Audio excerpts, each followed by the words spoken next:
Joignez-vous à la discussion. Appelez ou textez le 187 Cube Radio 1877-827-2346. On voyait que les Américains devaient marcher sur leur fierté et leurs principes. Une liberté de penser.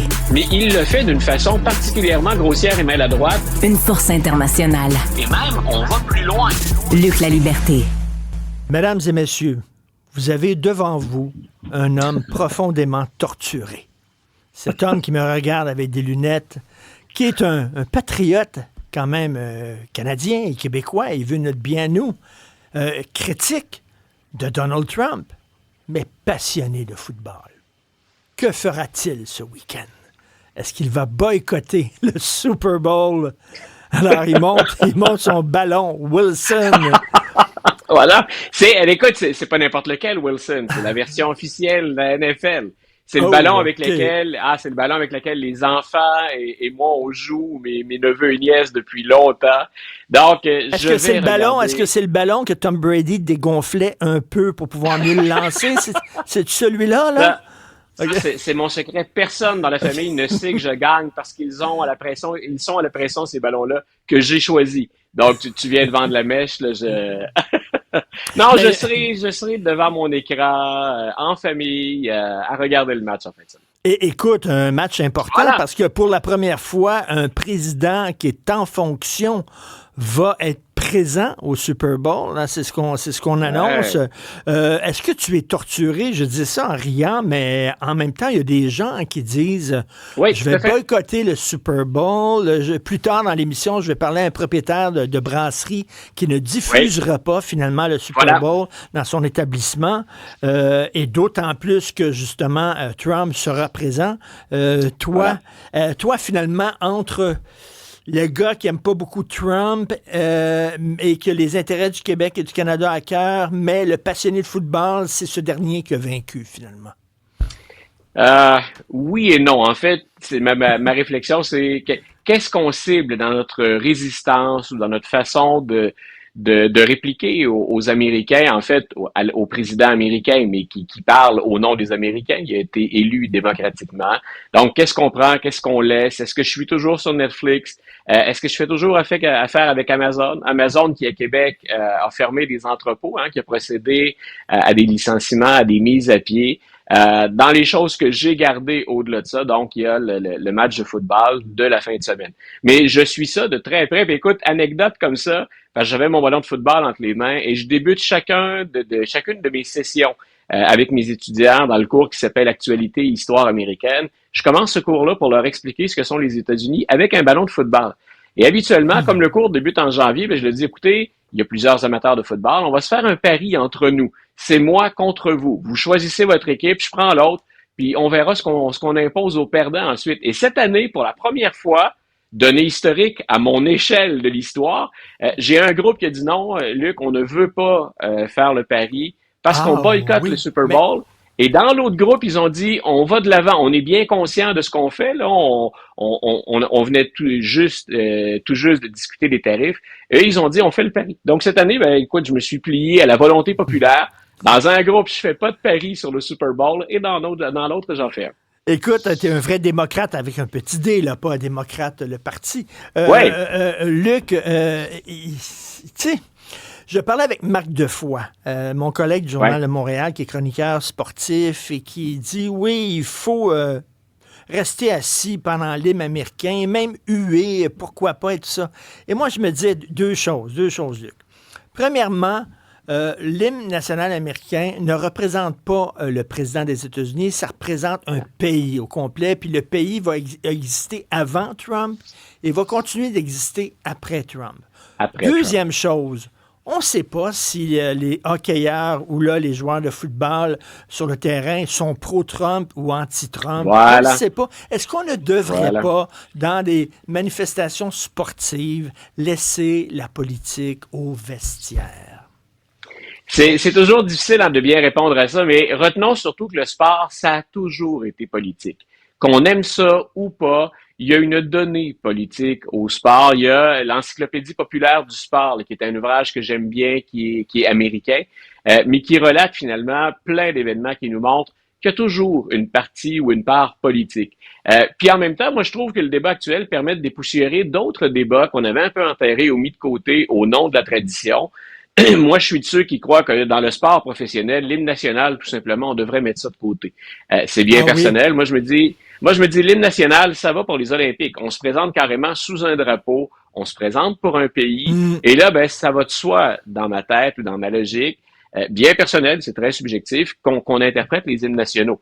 Maintenant, quand tu regardes la comme Jean-Nicolas Blanchet du Journal de Montréal, du voilà, Journal de Québec, qui écrit ça là-dessus. Voilà, d'ailleurs, j'avais relayé le texte de Jean-Nicolas sur les réseaux sociaux en disant, finalement, ça me rejoint plus que l'espèce de boycott qu'on fait. Qu'on ait manifesté une fois ou deux comme ça, que, par exemple, tu as vu l'image ou l'impact que ça a eu là, sur les réseaux d'information aux États-Unis, dans les émissions de fin de soirée, on disait, regardez ce que ça crée Trump. Maintenant, les Canadiens, qui sont les gentils voisins du Nord, ce que Jon Stewart appelle les labradoodles. Donc, on est les labradors des voisins. C'est pas dangereux, ça mord pas un labrador, c'est tout. En général, c'est la réputation que ça a. Mais il dit, regardez ce que ça donne. Les Canadiens sont en train de nous huer. Puis, on montrait des images de Toronto pour les Raptors, puis d'Ottawa pour le hockey avec les Sénateurs. Donc, je me disais, c'est vrai, ça fait un effet. Les Américains, pour eux, on a parfois, quand ils nous connaissent mal, que cette réputation de bons voisins polis et respectueux. En même temps, est-ce qu'on en fait une habitude? Est-ce qu'on généralise ça? Je pense que tu as une avenue intéressante. Trump, c'est un mandat. Et dans son cas, lui, là, il revient pas après. On a déjà eu de l'anti-américanisme ici. Il y a déjà des gens, puis même pas ici, sur la scène internationale. Là. Je revoyais hier la scène où George W. Bush s'était fait lancer un soulier par la tête. Je sais pas si tu te souviens de ça, en pleine conférence de presse. Donc, jusqu'où on va dans nos manifestations? On a passé un message fort. Est-ce qu'on a besoin vraiment de tout rejeter? Je pense qu'au plan commercial, on a des outils forts et nécessaires. On sait maintenant qu'on nous a choqués.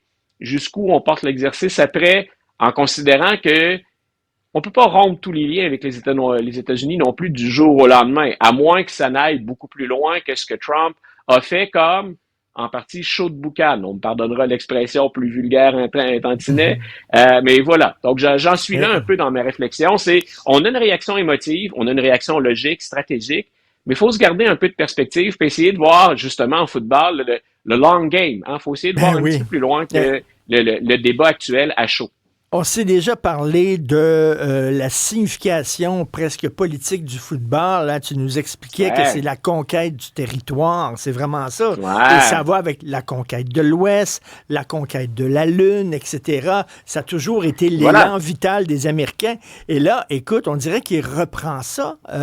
Donald Trump, il veut mettre la main sur le Groenland, il veut mettre la main sur le Canada. C'est toujours la conquête du territoire. Écoute, c'est... Au-delà de ce que je peux penser des gestes que pose Donald Trump, pour moi, je t'ai déjà dit en classe, au plan théorique, c'est quelque chose qui est extraordinaire, les deux passages de Donald Trump à la présidence, au sens où on revoit de vieilles notions, des notions qu'on enseignait de manière théorique, mais pour lesquelles, là, on a un peu de concret pour dire, c'est à ça que ça ressemble dans la vraie vie.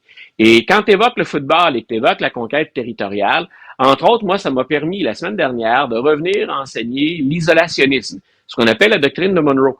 Puis je leur disais, Donald Trump dit ça depuis déjà la campagne en 2015-2016, là, quand il descend ce fameux escalier roulant, et il dit qu'il est isolationniste.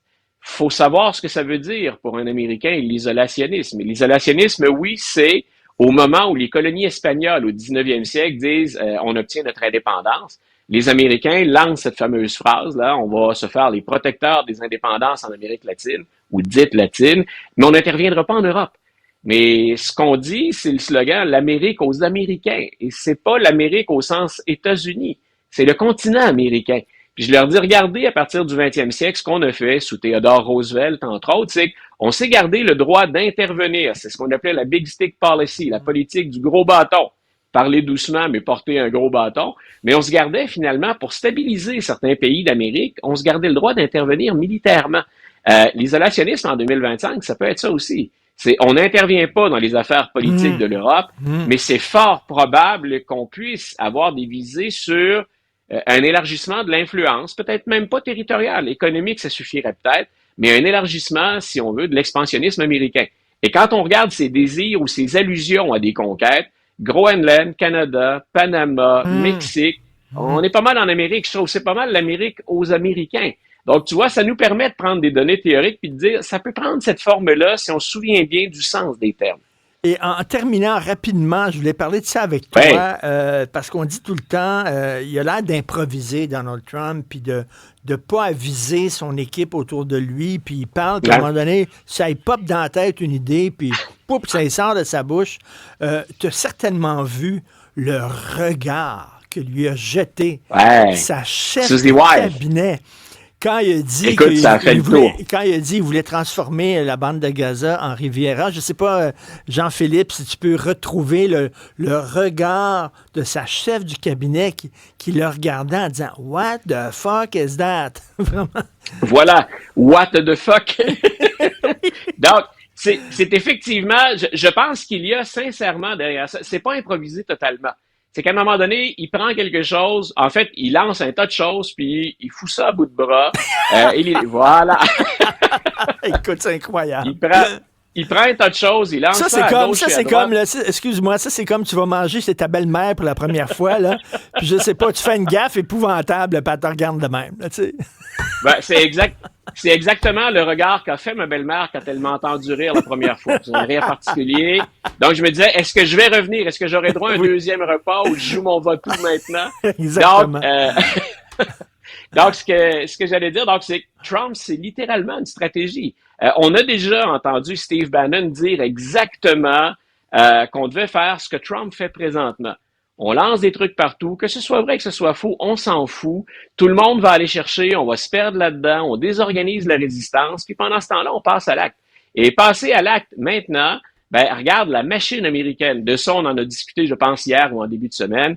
On a Elon Musk ou un certain nombre de proches de Musk qui ont les deux mains dans le plat de bonbons. Et ce qui reste comme garde-fou, si on veut, ou comme réserve, comme barrière, on va le voir maintenant, ce sont les tribunaux. Les républicains ne sont pas intéressés à faire trébucher Trump pour le moment, même s'il enfreint certaines règles, dont les pouvoirs du Congrès. Les démocrates, je l'ai écrit hier, ils me désespèrent, les démocrates.